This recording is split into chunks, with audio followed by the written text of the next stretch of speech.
अस्सलाम वालेकुम, welcome back. I am Hussain Sajid और इस वीडियो के अंदर हम देखने जा रहे हैं विजुअल बेसिक के कुछ प्रोग्राम्स के। हमने प्रोग्राम्स जो आते हैं पेपर के अंदर या आपके विजुअल बेसिक के कुछ प्रोग्राम्स आपसे जॉब इंटरव्यू के अंदर कहे जाते हैं या आपके जॉब का हिस्सा होता है, तो आपने उनको सॉल्व कैसे करना है। तो उसकी प्रैक्टिस के लिए मैं आज आपके पास कुछ 6-7 प्रोग्राम्स है, इनकी हम प्रैक्टिस करने जा रहे हैं और इनकी प्रोग्रामिंग हम करेंगे विजुअल बेसिक लैंग्वेज को यूज़ करते हुए। अभी तक के लेक्चर्स जितने मैंने आपको दिए हैं, मैं उसके हिसाब से इन प्रोग्राम्स को सॉल्व करूंगा। कुछ हद तक और फर्दर हम आने वाले लेक्चर्स के अंदर हम नई चीज़ें भी पढ़ेंगे, तो बाद में वो भी हम इसके अंदर शामिल करेंगे इन प्रोग्राम को सॉल्व करते हुए। अब ये आपकी बेस बनानी है, तो बेस के लिए जितना मैंने आपको पिछले 3-4 लेक्चर्स जो मैंने दिए हैं उनके अंदर मैंने जितना पढ़ाया है, उन सारे लेक्चर्स को यूज करते हुए हम इसको सॉल्व करने जा रहे हैं। तो आए स्टार्ट करते हैं पहले प्रोग्राम को। तो पहला प्रोग्राम हमारे पास क्या है कि एक प्रोग्राम लिखें जो कि दो नंबर्स जो हैं, जो कि डेसिमल पॉइंट नंबर्स हैं, उनको ऐड करे और उसका जो सम है वो स्क्रीन पर शो कर दे। मैं एग्जांपल कैसे देना चाहूंगा इसकी, कि फॉर एग्जांपल कि आपके पास जो है वो एक नंबर आता है। मैं ये एक और नोटपैड की भी फाइल ओपन कर लेता हूँ। आपके पास दो नंबर्स हैं। पहला नंबर है आपके पास, फर्ज करें कि जी num1 है, उसमें आपके पास है 15.3। मैंने डेसिमल नंबर्स की बात की है। और num2 है, इसके अंदर आपके पास है 10.2। और आपके पास एक है सम का वेरिएबल, और उसके अंदर मैं इन दोनों को ऐड करूंगा तो ये बन जाएगा 25.5। तो यहां से आपने देखा कि ये दो इशारिये के नंबर्स हैं जिनको मैंने ऐड किया और इसका जो जवाब है वो भी इशारिये के अंदर आ रहा है। तो मैंने जज किया कि मुझे तीन वेरिएबल्स की जरूरत है। एक है मेरा नंबर 1, एक नंबर 2, और एक जो है मेरे पास सम है। तो सबसे पहले मैं क्या करूंगा कि आपको पता है कि आप क्या लिखते हो, प्राइवेट सब command underscore click, command1 click. आप ये सबसे पहले आप स्टार्ट में लिखते हैं। फिर उसके बाद आप क्या लिखते हैं, एंड पे जाके आप एंड सब लिखते हैं। तो ये हमारा प्रोग्राम हर एक के अंदर हम लिखते हैं। फिर हमें यहाँ पे तीन वेरिएबल्स की जरूरत है, तो मैं क्या लिखूंगा कि डिम num1 एज सिंगल। ठीक है, और इसको आप डबल भी कर सकते हैं अगर आपके पास बड़े वाला ये इशारिये का नंबर होगा। कॉमा डिम, तो हमें दोबारा लगाने की जरूरत नहीं है क्योंकि हम ऑलरेडी पीछे लगा चुके हैं। num2 एज डबल, कॉमा सम एज डबल। ठीक है, तो तीन वेरिएबल्स आपके पास आ गए। अब यहां पर आपके पास क्या ऑप्शन है कि आप या तो इस तरह से उसकी वैल्यूज को num1 num2 की वैल्यूज को फिक्स रख लें, फिर तो आप इस तरह से करेंगे और नीचे आप लिखेंगे कि जी जो सम है वो किसके इक्वल है, कि जो num2 के अंदर वेरिएबल में जो भी वैल्यू है num1 और num2 उन दोनों को आप जमा कर दो। ठीक है, और नीचे आपने अब जमा कर लिया तो अब आप उसको प्रिंट करेंगे। और प्रिंट के लिए आप क्या लिखेंगे कि सम ऑफ टू नंबर्स इज, और आगे आप ये कंकैटिनेशन का साइन लगा के सम लिख देंगे। तो ये स्क्रीन पर आउटपुट क्या देगा, सम ऑफ टू नंबर्स इज, बिल्कुल यही वाली जो ये वाला आपके पास आंसर आया है। तो स्क्रीन पे कुछ ये इस तरह से दिखाएगा कि सम ऑफ टू नंबर इज, और ये 25 या 5 आपको जवाब आ जाएगा। तो ये जो पहले वाली लाइन थी ये डबल कोटेशन के अंदर से एज इट इज आई है, और ये जो दूसरे वाली लाइन है ये हमारे पास ये जो 25 या 5 है ये हमने इस वेरिएबल के अंदर सेव किया था और इस वेरिएबल से वैल्यू निकल कर हमारे पास आई है। ठीक है, तो इस तरह से ये हमारा पहला प्रोग्राम सॉल्व हो गया। लेकिन अगर हम इसके अंदर प्रोग्राम आपका यूं आता है कि that adds the two decimal number asked या एंटर्ड बाय यूजर, अगर ये लाइन ऐड कर दी जाती कि ये नंबर यूजर ने एंटर किए हैं, अब आप इनको जमा करके स्क्रीन पे डिस्प्ले करवाएं, तो आपने ये यहाँ पे 15.3 के बजाय क्या लिखना था, इनपुट बॉक्स, और अंदर आप लिखते कि एंटर फर्स्ट नंबर, और आप यूजर से पहला नंबर एंटर करवाते, इसी तरह से यूजर से आप दूसरा नंबर एंटर करवाते, और जब यूजर दोनों नंबर एंटर करता वो जो मर्जी एंटर करता, आप उसको ऐड करवा देते। अब ये वाली लाइन क्या करेगी, अब यूजर ने जो मर्जी टाइप किया वो num1 में सेव हो जाएगा, यूजर ने जो भी नंबर दोबारा टाइप किया वो num2 में सेव हो जाएगा। और ये लाइन क्या करवाएगी, num1 में यूजर ने जो मर्जी नंबर टाइप किया हो, num2 के अंदर यूजर ने जो मर्जी नंबर टाइप किया हो, ये उनको जमा करेगा, और जमा करने के बाद ये जो लेफ्ट साइड पे वेरिएबल लिखा हुआ है इसमें सेव करेगा। हमेशा राइट साइड पे वैल्यू होती है और लेफ्ट साइड पे वो वेरिएबल का नाम होता है जिसमें वैल्यू ने सेव होना है। तो ये जो num1 और num2 की वैल्यू होगी वो जमा होगी और वो सम के वेरिएबल में सेव हो जाएगी। और इस तरह से जो है आपका ये जो है वो प्रोग्राम एक कंप्लीट हो गया है, कि जिसके अंदर आपने प्रोग्राम दो नंबर्स लिए, उनको जमा किया और इसके अंदर सेव कर दिया। तो मैं ये वाली लाइन दोबारा कॉपी करूंगा अगले प्रोग्राम के लिए। हम अब चलते हैं नेक्स्ट वाले प्रोग्राम की तरफ। नेक्स्ट वाला हमारा प्रोग्राम नंबर 2 है, तो हम इन्हें इसको सॉल्व करना है। तो उसके लिए हम क्या करेंगे, हम ये इस तरह से ये यहाँ पे आ गए, बाकी प्रोग्राम्स को हम नीचे ले गए। अब ये प्रोग्राम हमें क्या कह रहा है, write a program that take input from the user for the width and height of a rectangle and print the area and perimeter on the screen। तो यहां से उसने दो चीजों की बात की है कि इनपुट जो है यूजर से क्या क्या चाहिए आपको, विड्थ और हाइट एक रेक्टेंगल की। ठीक है, तो हम सबसे पहला क्या काम करेंगे, एक तो ये आपने हर प्रोग्राम के साथ लिखना है। इसके बीच में मैं यहाँ पे तो दो वेरिएबल तो स्टार्ट में समझ आ गई, एक है कि जी विड्थ एज इंटीजर, इसको हम विड्थ की बजाय जो है विड्थ जो है इसको इंटीजर की बजाय हम डबल भी ले सकते हैं, डबल लेने से भी ये क्वेश्चन गलत नहीं होगा। दूसरा में वेरिएबल क्या चाहिए, डेम हाइट एज इंटीजर, और ये दो वेरिएबल आ गए। फिर हमें दो वेरिएबल और चाहिए, कौन कौन से, एक में एरिया सेव करेंगे और एक में पेरीमीटर सेव करेंगे। तो हम उसके लिए क्या करेंगे, दो और वेरिएबल लेंगे, डिम एरिया एज इंटीजर और फिर डिम पेरीमीटर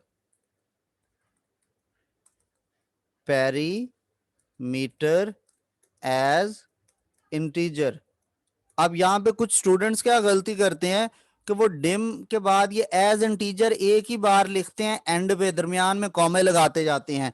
तो हमें ये दोबारा इस डिम की भी जरूरत नहीं है वैसे। तो हर एक वैल्यू के साथ आपने वेरिएबल जब बनाना है तो उसके आगे एज और उसकी डेटा टाइप लिखनी है, फिर कॉमा, अगला वेरिएबल का नाम, एज और डेटा टाइप। अगर आपने एक लाइन में लिखना है तो डिम एक ही बार आएगा स्टार्ट में। अगर आप अलग अलग लाइन में लिखना चाहते हैं तो आप हर लाइन के स्टार्ट में डिम लिखेंगे। यानी इसको हम ऊपर वाली दो लाइनों की तरह लिख सकते थे कि dim area as an integer, नीचे dim perimeter as an integer. ठीक है, या इन दोनों लाइनों को भी हम इस तीसरी लाइन की तरह लिख सकते थे, dim width as an integer comma height as an integer. तो हमारे पास वो भी ऑप्शन होती है, आप उस तरह से भी लिख सकते हैं, इस तरह से भी लिख सकते हैं। दोनों तरीकों में आपका सवाल ठीक होगा। ठीक है, अब आपने ये ले लिए। अब आपने क्या करना है कि आपने इनका एरिया और पेरीमीटर का फॉर्मूला आपको आना चाहिए। आपने पहले इतना मैथ नहीं पढ़ा हुआ, आपको एरिया और पेरीमीटर का नहीं आता फॉर्मूला, तो आप जाएंगे गूगल में, और अगर आपने अभी तक यूट्यूब चैनल को सब्सक्राइब नहीं किया है तो जल्दी से इसको सब्सक्राइब कर दीजिए। ये मेरा फेसबुक पेज है, इसको भी जल्दी से लाइक कर दीजिए और इंस्टाग्राम पर भी फॉलो कर दीजिए। तो हम देख रहे थे कि हमें फॉर्मूला नहीं आता, तो अब हमें क्या करना चाहिए, आपको क्या कैलकुलेट करना है, एरिया ऑफ रेक्टेंगल। तो आप इधर लिखेंगे एरिया ऑफ रेक्टेंगल फॉर्मूला। तो आप जैसे ही ये लिखेंगे, स्क्रीन के जैसे ही आपने ये लिखा तो वो स्क्रीन के ऊपर उसने हमें एक फॉर्मूला बना के दे दिया है। आप स्क्रीन पे देख सकते हैं, लिखा हुआ है area is equal to WL। जब दो वैल्यूज के दरमियान में प्लस माइनस नहीं होता तो इसका मतलब क्या होता है कि उन दोनों को मल्टीप्लाई किया जा रहा है। तो इसका मतलब क्या हुआ कि यहाँ पर जो है वो हम विड्थ और लेंथ को आपस में मल्टीप्लाई कर रहे हैं, मतलब W multiply by L is equal to width. यानी हमारे पास एक विड्थ होगी और एक लेंथ होगी। हमने विड्थ और हाइट उधर कहा है, यहाँ पे उसने विड्थ और लेंथ कह दिया है, बात एक ही है। ठीक है, तो आप आए, आपने इधर फॉर्मूला लिखा है area is equal to width multiply by height. अच्छा, अब ये चीज देखें कि ये फॉर्मूले में जो वेरिएबल जिस नाम से आपने ऊपर बनाया है वो लिखना है, मल्टीप्लाई बाय दूसरा वेरिएबल जिस नाम से आपने बनाया है सेम स्पेलिंग के साथ लिखना है। अगर आपने स्पेलिंग ऊपर और लिखे हैं नीचे और लिखे हैं तो आपका प्रोग्राम आपको एरर देगा, यहां से आपके पास सही आंसर नहीं आएगा। दूसरा हमें चाहिए पेरीमीटर, ये किसके इक्वल होता है, हमें नहीं आता। हम वापस गए, यहाँ पे हमने लिख दिया कि पेरीमीटर ऑफ अ रेक्टेंगल, इसका क्या फॉर्मूला होता है। तो वो अभी ये देखें स्क्रीन के ऊपर आपको ये अभी फॉर्मूला शो हो जाता है कि 2 इंटू लेंथ प्लस विड्थ, यानी कि 2 मल्टीप्लाई ब्रैकेट के अंदर विड्थ प्लस हाइट। ये जो हमारे पास दो वेरिएबल गिवन है उनको जमा किया और 2 से मल्टीप्लाई कर दिया। तो अब ये वाली लाइन हमें क्या करेगी कि वो कैलकुलेट तो कर लेगी एरिया, ये वाली लाइन पेरीमीटर को कैलकुलेट तो कर लेगी, लेकिन ये स्क्रीन पर उसको नजर नहीं आएगा। आपको बैक पे आप उसने कैलकुलेशन तो कर ली है लेकिन स्क्रीन के ऊपर आपको कोई भी चीज नजर नहीं आएगी। नजर क्यों नहीं आएगा, क्योंकि आपने बताया ही नहीं है कि आपने इसी चीज को जो है वो क्या करवाना है। तो आपको बताना पड़ता है कि आप उसको प्रिंट करवाना चाहते हैं, लिहाजा स्क्रीन पर डिस्प्ले चीज तब तक नहीं होती जब तक आप उसको प्रिंट की कमांड नहीं लिखते स्क्रीन के ऊपर। तो आपने यहाँ पे जाना है, लिखना है प्रिंट, प्रिंट के बाद क्या है कि एरिया ऑफ रेक्टेंगल इज, और उसके बाद डबल कोटेशन खत्म और ये कंकैटिनेशन का सिंबल, और फिर आपने एरिया लिख देना है। फिर अगली लाइन में गए प्रिंट, और यहां पे हमने लिखना है पेरीमीटर ऑफ रेक्टेंगल इज और डबल कोटेशन और फिर कंकैटिनेशन, और ये वेरिएबल है, ठीक है, ये वो वेरिएबल है जिसके अंदर वैल्यू सेव है पैरामीटर के आंसर की। और इस तरह आप वो प्रोग्राम आपको ये स्क्रीन पर चीजों को डिस्प्ले करवा देगा। तो ये हमारा था सेकंड प्रोग्राम। अब हम देखने जा रहे हैं इसका थर्ड प्रोग्राम। थर्ड प्रोग्राम में क्या हमने करना है कि एक ऐसा प्रोग्राम लिखें जो यूजर से डिस्टेंस पूछे किलोमीटर में और फिर उस डिस्टेंस को कन्वर्ट कर दे मीटर में, और रिजल्ट जो है वो स्क्रीन पे डिस्प्ले हो। कैसे, मैं इसकी एग्जांपल दूंगा कि आपने सबसे उसके पूछना है जी किलोमीटर में एंटर करो, मैं कहता हूं 15.3 किलोमीटर है मेरे पास, मैं इसको मीटर में शो करवाता हूं। तो मीटर क्या होता है कि 1 किलोमीटर में कितने मीटर होते हैं, 1000। तो किलोमीटर में जो भी वैल्यू होगी हम उसको मल्टीप्लाई करवा देंगे 1000 से।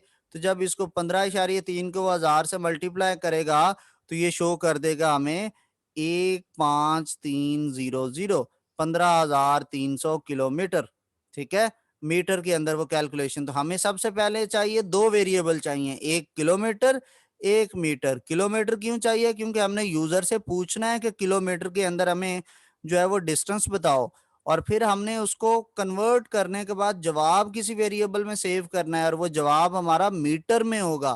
तो अब हमें यहाँ पे चाहिए दो वेरिएबल्स। तो सबसे पहले तो वो आपने अपना लिखना है ये चीज, सॉरी, आपने इसके बाद क्या लिखना है, एंड सब। यहां पर आपने आना है डेम और किलोमीटर एज सिंगल, और फिर हमें क्या चाहिए, मीटर। एम लिख दें या METER लिख दें, खाली एम भी लिख सकते हैं, एज डबल, ठीक है। ये उससे थोड़ा बड़े नंबर का भी हो सकता है, डबल के अंदर वो हमें शो करवाए। या इसको हम क्या कहते हैं, इसको हम इंटीजर ले रहे हैं, ठीक है, इसको हम इंटीजर ले रहे हैं। इंटीजर क्यों ले रहे हैं कि जब 1000 से चीज मल्टीप्लाई होगी तो उसका इशारिया तो खत्म हो जाएगा, तो हमें वो डेसिमल में लेने की जरूरत ही नहीं है। अब उसके बाद हमने यूजर से किलोमीटर के अंदर एंट्री करवानी है, तो हम लिखेंगे इनपुट बॉक्स, और इधर लिखेंगे मैसेज देंगे डबल कोटेशन के अंदर एंटर डिस्टेंस इन किलोमीटर और ब्रैकेट बंद। और उसने एंटर कर दिया। अब हमने m का फॉर्मूला लिखना है कि के एम के अंदर जो भी यूजर ने एंटर किया उसको 1000 से मल्टीप्लाई कर दो। जब वो 1000 से मल्टीप्लाई करेगा तो अब वो जो चीज है वो किलोमीटर से मीटर में कन्वर्ट हो गई है। अब हमने स्क्रीन पर मैसेज देना है। आप मैसेज कंकैटिनेशन का कॉन्सेप्ट थोड़ा आपको मैं फर्दर क्लियर करवाता हूं। आप स्क्रीन पे मैसेज देना चाहते हैं फॉर एग्जांपल इस तरह से कि डिस्टेंस इन मीटर इज, तो सपोज करें कि ये 1500 ये आ जाता है, या 15,300 वही वाला लेते हैं कि जो ऊपर है कि यूजर ने एंटर क्या किया था किलोमीटर में 15.3। आपने मीटर में जब इसको 1000 से मल्टीप्लाई करवाया तो ये जवाब आ गया 15,300। आप इस तरह से अगर जवाब देना चाहते हैं तो इसके अंदर ये जो वैल्यू है ये तो डबल कोटेशन है, ये स्ट्रिंग है, तो इसको आप लिखेंगे डबल कोटेशन के अंदर और इस तरह से आप और बीच में एंड का सिंबल लगा देंगे। ठीक है, ये किस लिए है कि जब आप ये आउटपुट चाहते हो इस तरह की तो फिर आपने इस तरह से कोड लिखना है। अगर आप आउटपुट चाहते हो इस तरह की कि वो उधर नजर आए कि 15.3 kilometre is equal to 15,300 metres, आप चाहते हो स्क्रीन पे ये नजर आए, तो अब आप इसमें चेक कर सकते हैं कि जो 15.3 है ये भी वेरिएबल में स्टोर है। कौन से वेरिएबल में? किलोमीटर में। और ये जो 15,300 है ये स्टोर है एम के अंदर। ठीक है, सॉरी यहाँ पे ऊपर भी हम वेरिएबल का नाम लिखेंगे। तो इसके लिए अब हमें क्या लिखना पड़ेगा? स्टार्ट में लिखेंगे किलोमीटर और इसके आगे एंड का सिंबल लगाएंगे और फिर डबल कोटेशन में, और ये स्टार्ट में एक स्पेस देनी है आपने, तो यहां से पहले हम स्पेस का बटन प्रेस करेंगे। फिर ये जो जितना स्ट्रिंग है ये एज इट इज हमने इधर लिखना है। और इसके लास्ट में भी देखिए मैंने एक स्पेस दिया है कि 2 के बाद स्पेस आएगा। अब ये जो है 15,300 ये एक वेरिएबल में स्टोर है। किस वेरिएबल में? एम। तो वेरिएबल को प्रिंट करने के लिए हम कंकैटिनेशन का सिंबल लगाते हैं और उसके बाद फिर आपने एम लिखना है।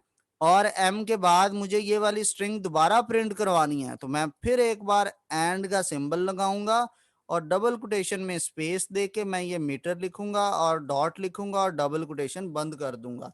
इस तरह से मेरी ये लाइन की कंकैटिनेशन होगी। तो इस वाली लाइन को हम प्रिंट करेंगे, प्रिंट, और ये चीज किलोमीटर की वो जब आपने ये वेरिएबल डबल कोटेशन के बगैर लिखा है तो अब वो क्या करेगा? इस वेरिएबल की वैल्यू को ढूंढेगा जो आपने यूजर ने एंटर की होगी और स्क्रीन पे वो डिस्प्ले होगा। फिर ये एज इट इज स्क्रीन पे नजर आएगा।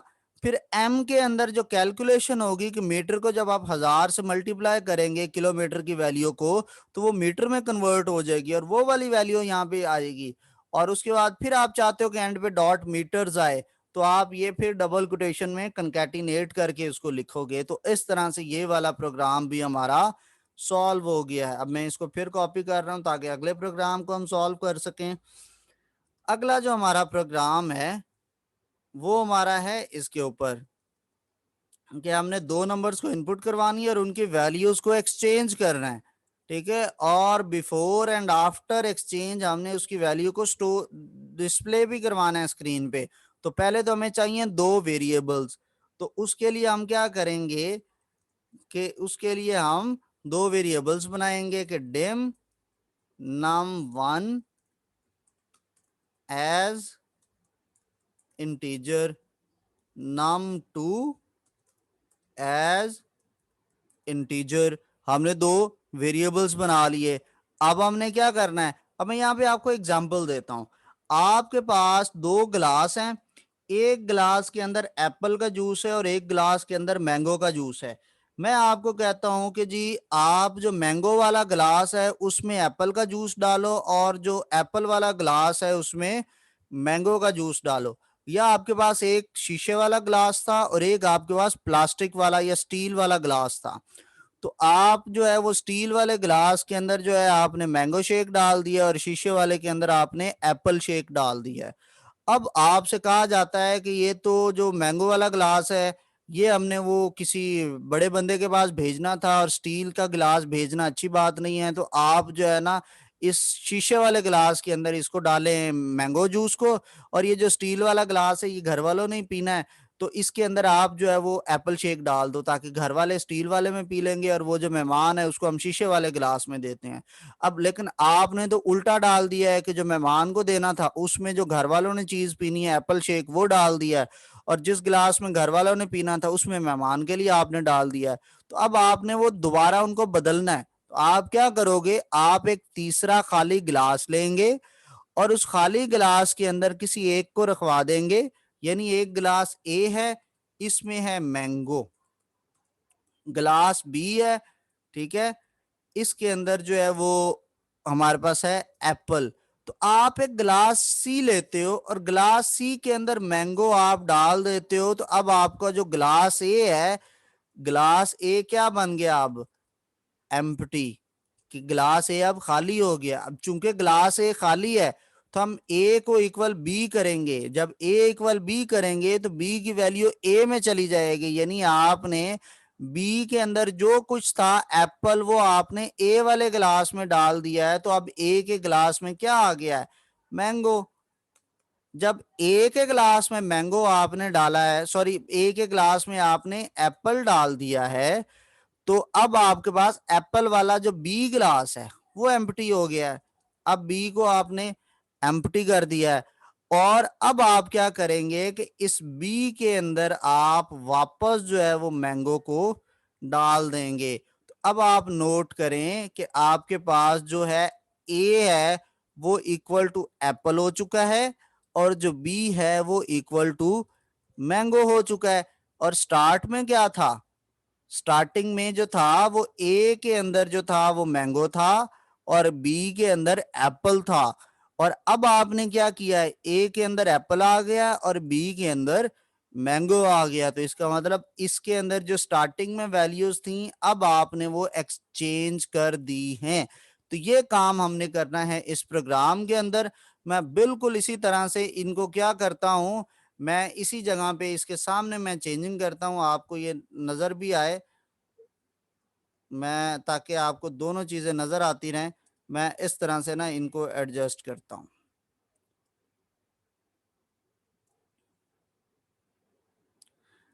अब आपको ये कंफ्यूजन नहीं होगी, उसको साथ साथ हम देखते रहेंगे। नम वन हमारे पास क्या है, मैंगो, और नम टू क्या है, वो एप्पल बन गया। तो सबसे पहले तो हमने उनमें वैल्यूज लेनी है, और यहाँ पे कहा गया यूजर से आपने 2 नंबर इनपुट करने हैं। इनपुट की बारी आती है तो मतलब आपने इनपुट बॉक्स लेना है। तो आप num one is equal to input box और एंटर फर्स्ट नंबर,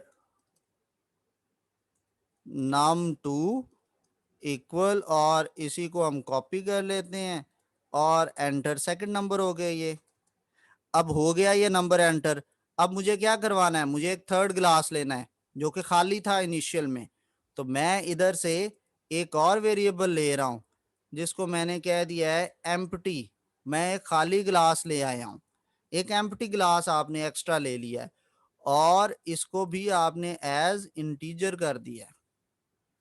और यहां पे अब आप क्या करेंगे, अब पहले तो आपने प्रिंट करवानी है, प्रिंट बिफोर एक्सचेंजिंग, ठीक है।